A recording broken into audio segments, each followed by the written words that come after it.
The first thing we need to do is secure your DSLR onto the tripod, and tripods come with these plates that you can screw right onto the bottom of the camera, and it makes it very easy to secure and release. So we'll slide that plate right onto the tripod and lock it into place. Manual mode is where we want to get used to filming. It really gives you the most control. Once we turn on the camera, we're going to go through our settings, which are very easily seen on the display screen. You see the Q button, you can see that you're in manual mode, you can see your battery indicator. When we touch the Q button, that helps us to get all of our settings in order. So the first thing is frames per second, which is our movie recording size. So we'll set the movie recording size, and on this display it's 23.98.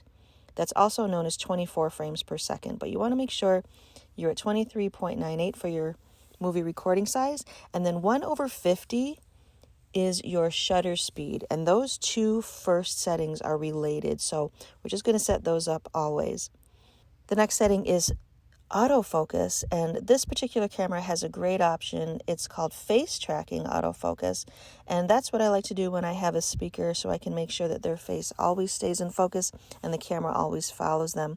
Otherwise, you can also set it to 1-point autofocus, but if you have the option, I always go for the auto face tracking, and that's a really nice option to have.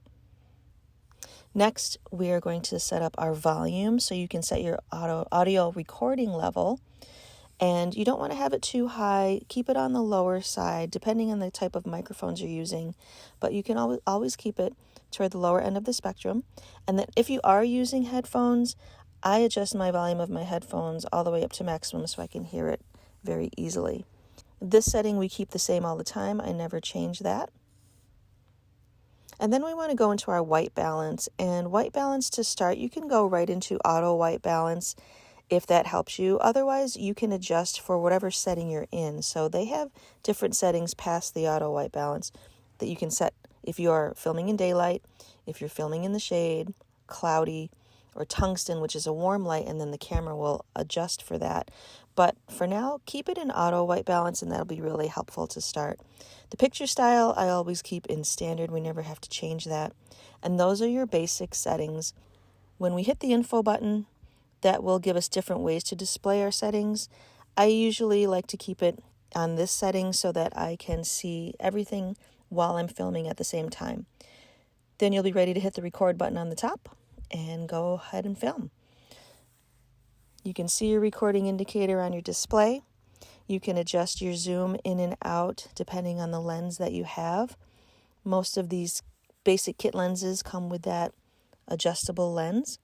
And then when you're done recording, if you want to view back what you've done, there's a play button, and you can immediately see how it looks. The touchscreen is really great to be able to do this, and you can play through it, you can scrub through it, fast forward or rewind, just to see how it's doing so far. And after you've played it, you can switch back to filming. But if you want to delete it, there's a trash can icon, and you can erase that right off of your memory card if you want to. And you'll see it shows you the most recent thing that you've filmed, but then you can go right back into starting over with your record button and starting a fresh recording. So I hope that helps. Practice with your settings, and I'll see you in the next section.